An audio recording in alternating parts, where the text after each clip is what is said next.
नमस्कार, स्वागत है आपका हमारे इस YouTube चैनल पर। मैं मुनमुन श्रीवास्तव आपका हार्दिक अभिनंदन करता हूँ। दिल्ली विश्वविद्यालय में सेमेस्टर के एग्ज़ाम चल रहे हैं। फर्स्ट, थर्ड और फिफ्थ सेमेस्टर के एग्ज़ाम्स चल रहे हैं और हमारे साथ बात करने के लिए मौजूद हैं ड्यू के एग्ज़ाम ब्रांच के OSD प्रोफेसर अजय अरोड़ा। उनसे जानते हैं कि परीक्षाएँ कितनी स्मूथ चल रही हैं, किसी तरह की परेशानियों का सामना तो नहीं करना पड़ रहा है। स्वागत है प्रोफेसर अरोड़ा हमारे चैनल पर। नमस्कार, धन्यवाद मुनमुन जी।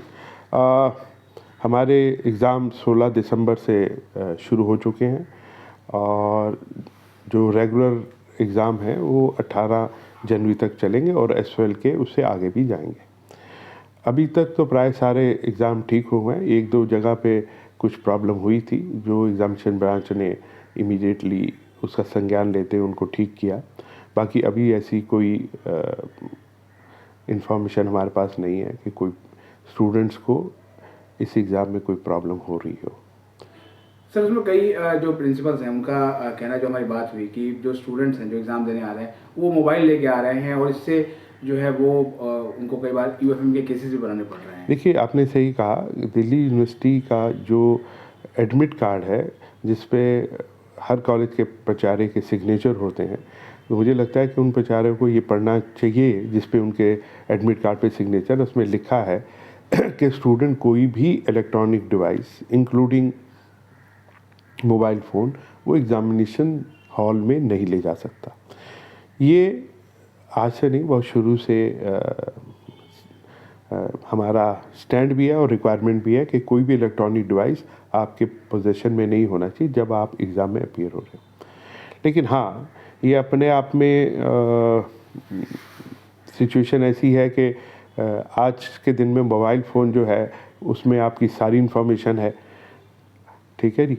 और आप उससे पेमेंट के लिए भी आपको चाहिए, आपको टाइम देखने के लिए भी चाहिए और हर बात करने के लिए तो चाहिए। तो अगर स्टूडेंट एक तो लेके ना आए, लेकिन अगर ना लाएं तो उसमें अपनी प्रॉब्लम है। अगर वो लाते हैं तो वो या तो कॉलेज उसका कोई अरेंजमेंट करे या नॉर्मली कॉलेज में हम जो फ्रंट डेस्क होता है जहाँ पे टीचर प्राय बैठते हैं इन्विजिलेशन में, वहाँ फ़ोन बंद करके उनको रख देना चाहिए।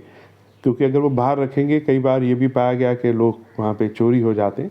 लेकिन अगर उनके सामने ही फ़ोन रखा हुआ होगा जहाँ जिस टेबल पे इन्विजिलेटर बैठते हैं, टेबल चेयर पे, उसमें वो रख सकते हैं और वो उसको या तो साइलेंट मोड पे या उसको पावर ऑफ करके रख दें, तो वो चोरी ना होने की भी पॉसिबिलिटी ख़त्म हो जाती है।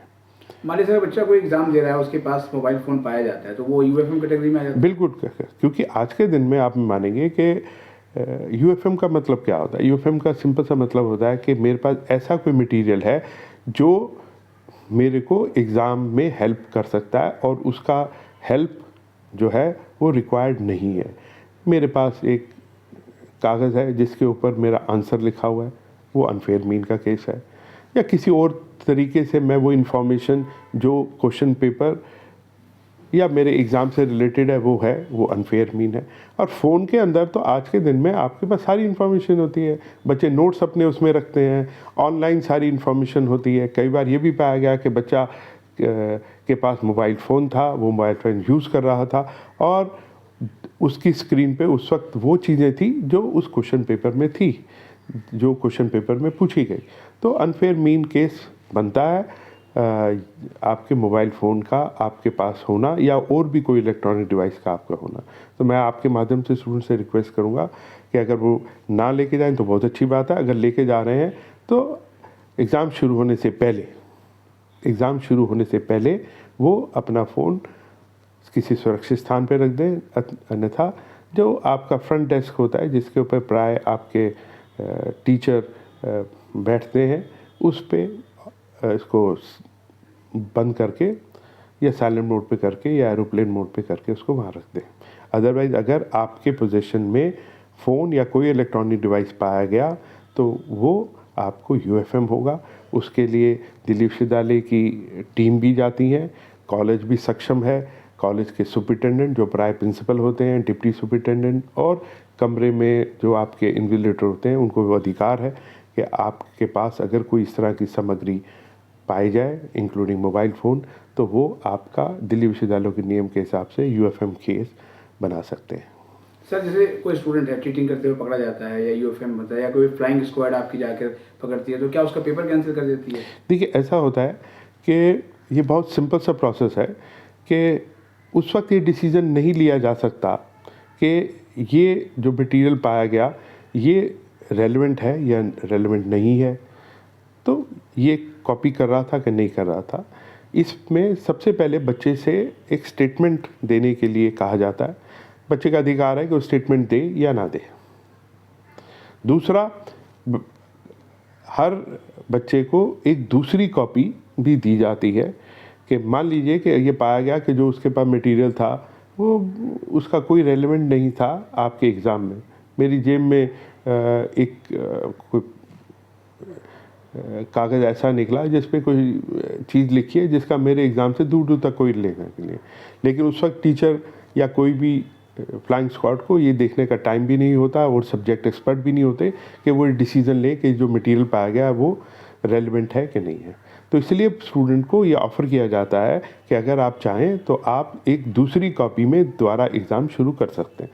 तो ये स्टूडेंट को पहले ये कहा जाता है कि वो स्टेटमेंट देना चाहते हैं, किस परिस्थिति में ये कागज़ उनसे पास मिला नहीं मिला, जो भी वो लिखना चाहें वो सेल्फ डिक्लेयर्ड स्टेटमेंट होती है। दूसरा, उसको दूसरी कॉपी दी जाती है।